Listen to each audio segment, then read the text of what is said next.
Hola chicos, buenos días. Bueno, les mando este videito para que puedan resolver los ejercicios que les subí al Classroom. Fíjense, vamos a analizar el siguiente gráfico de distancia versus tiempo. Fíjense en la primera pregunta dice, ¿cuál es la posición en el instante 30 segundos? Entonces, ¿qué tenemos que hacer? Ir al gráfico, fijarnos en 30 segundos, en qué posición se encuentra. ¿Sí? Acá dice que los 30 segundos está en la posición 50 metros. Entonces vamos a poner como respuesta 50 metros. La segunda pregunta, la B. ¿En qué instantes se encuentra a 0 metros? ¿Qué quiere decir 0 metros? 0 metros quiere decir que en cualquier tiempo no ha recorrido ninguna distancia. Si nosotros vemos acá en el gráfico, en el tiempo 0 y la distancia 0. Entonces podemos poner que en el instante tiempo 0, la distancia recorrida es 0 metros. Si nos fijamos acá en el instante 80 segundos, también ha recorrido 0 metros. ¿Sí? No hay ninguna distancia recorrida, ha recorrido 0 metros. Entonces vamos a poner que en el tiempo 80 segundos, tiempo 80 segundos ha recorrido una distancia de 0 metros. Ahora veamos la otra pregunta. ¿En qué intervalos de tiempo se encuentra en reposo? ¿Qué se refiere con el reposo? Reposo quiere decir que la distancia permanece constante, es decir, no se mueve, está quietito. Entonces vamos a ver en qué intervalos. Cuando dice intervalos se refiere, por ejemplo, acá. De 10 segundos a 30 segundos, si ustedes se fijan en el gráfico, estuvo recorriendo siempre la misma distancia, que son los 50. Si nos fijamos en el intervalo de 0 a 10 segundos, pasó de distancia 0 a 50, es decir, que ahí no estuvo en reposo, sino que recorrió una distancia. Pero desde 10 a 30 segundos estuvo siempre en la misma distancia, por lo tanto estuvo en reposo. Entonces vamos a poner que en el tiempo de 10 a 30 segundos estuvo en reposo, ¿sí?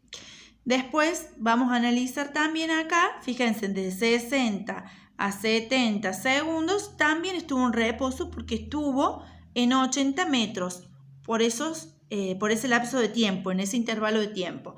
Entonces vamos a poner que en el lapso de 60 a 70 segundos también estuvo en reposo.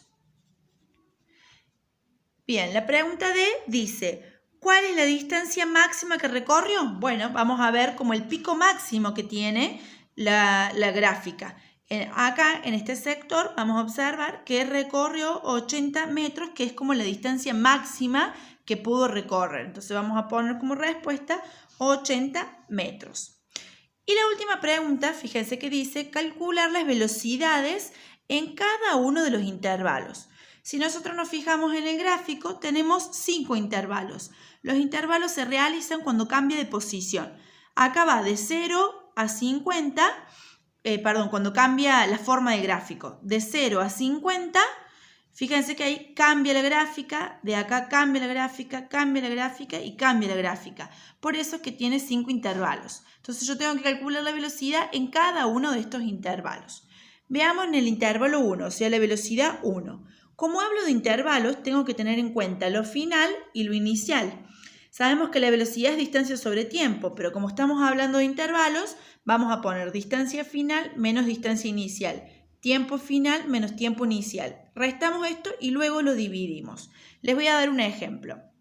Fíjense, acá en el gráfico, la distancia final, si yo tomo el primer intervalo, de 0 llega a 50, es decir, que la distancia final van a ser los 50 y la inicial 0. Entonces vamos a poner en nuestra formulita que 50 metros es la distancia final menos 0 metros que es la distancia inicial. Sobre, vamos a ver el tiempo final y el tiempo inicial. El tiempo final serían los 10 segundos y el tiempo inicial 0 segundos. Entonces, tiempo final va a ser 10 segundos menos tiempo inicial que son 0 segundos. Si yo resuelvo eso, la velocidad 1 me va a dar como resultado 5 metros por segundo. Ese sería el resultado del primer intervalo. Lo mismo tengo que hacer con cada uno de los intervalos, ¿sí? Me voy al intervalo 2, por ejemplo, y voy a observar que la distancia acá es la misma, ¿sí? La distancia inicial y final es la misma, o sea que directamente pongo 50, dividido el tiempo final, que serían los 30, menos los 10 segundos, que serían los iniciales. Ahora voy al intervalo 3. Ahí, la distancia final, ¿cuál sería en el intervalo 3? Serían los 80 metros y la distancia inicial serían los 50 metros. Y el tiempo final acá serían 60 y el tiempo inicial serían 30. Y así con cada uno de los intervalos. Lo importante es que veamos de la formulita esta y analicemos lo final.